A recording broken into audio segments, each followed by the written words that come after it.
Hey guys, welcome back. Van Ham here with some tips and tricks to help you out for when you're starting your career mode. Yes, I am a mediocre player, and I too can help you be mediocre like me.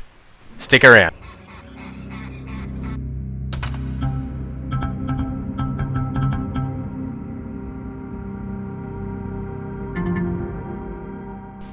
Okay, first off I'm going to say difficulty. The game can be quite difficult when you're first starting off to get used to the game mechanics. Do not be afraid to put it on rookie or amateur to start out, just until you get used to it with your timing, your shot selection, how you're playing, that sort of jazz.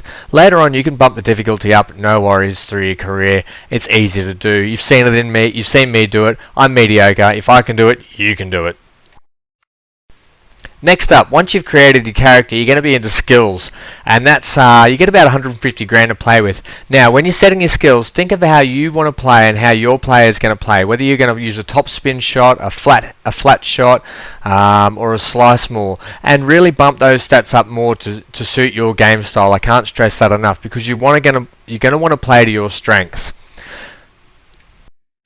Alrighty, you can see here my overall is 43. When I get that to 44, I gain more skill points available, so I can pump into my speed, stamina, serve speed, reflexes and power.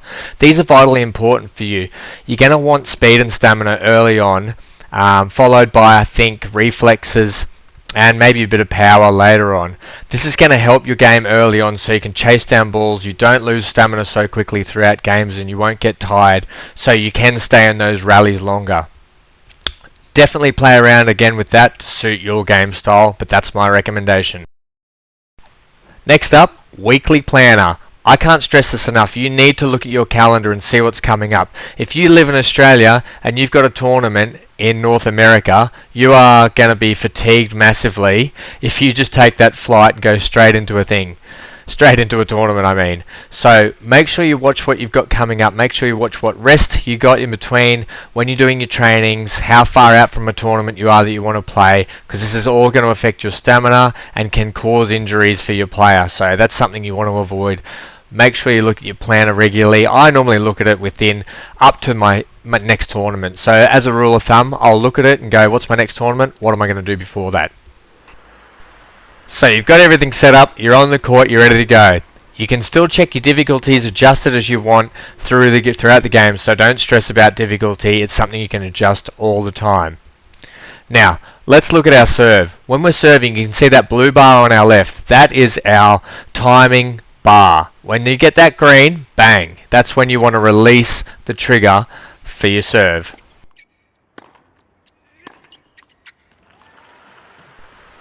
You'll see when we serve now, look up in the service box, you can see the cursor moves to the right.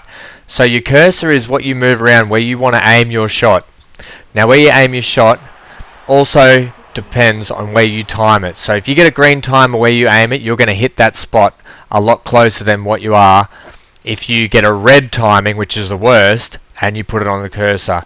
And this is made evident when you try and hit the ball close to the line, and you get a red timing, you're more likely to hit the ball out than you are in. And I'll show you an example of this shortly.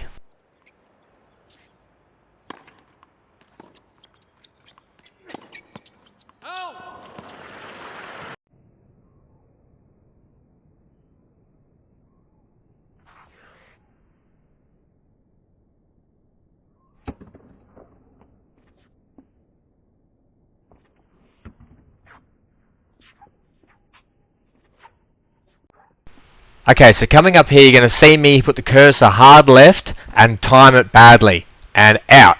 You can see it there. That's why I never put the cursor hard to the line at these levels. You want to keep the cursor just inside the baseline when you're making your shots. Injuries are going to happen a lot, especially early on in your career when you're low stamina and you're pushing yourself hard. Remember, you can take a medical timeout throughout the game because your stamina and your buffs are going to drop massively, and your stats. So take your medical timeout. It gives you your stamina back a lot more, it gives you your stats back a bit more, and it just helps the swing of the game come back to your way. If you remember, you get 3 medical timeouts per game. So guys, remember, this is just starting out tips and tricks for career mode, just some things to help you get underway.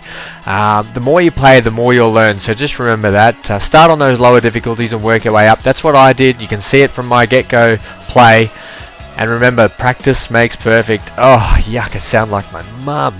Anyway, guys, this is also, you can be just as mediocre as I am, remember. Let me know how you get on. Drop me a line. If you have any more questions or queries, just ask us. Either myself or someone else in the community who's been watching them will be happy to answer. Guys, Season 2 is coming up soon for us. We've finished our first season, 38 episodes. If you want to get on board that, drop a sub, follow, and like for those daily notifications. I've been Van Ham. Can't wait for the Australian Open for a Van Ham to get into. Guys, I love you all. I'll see you in the next one. Bye for now.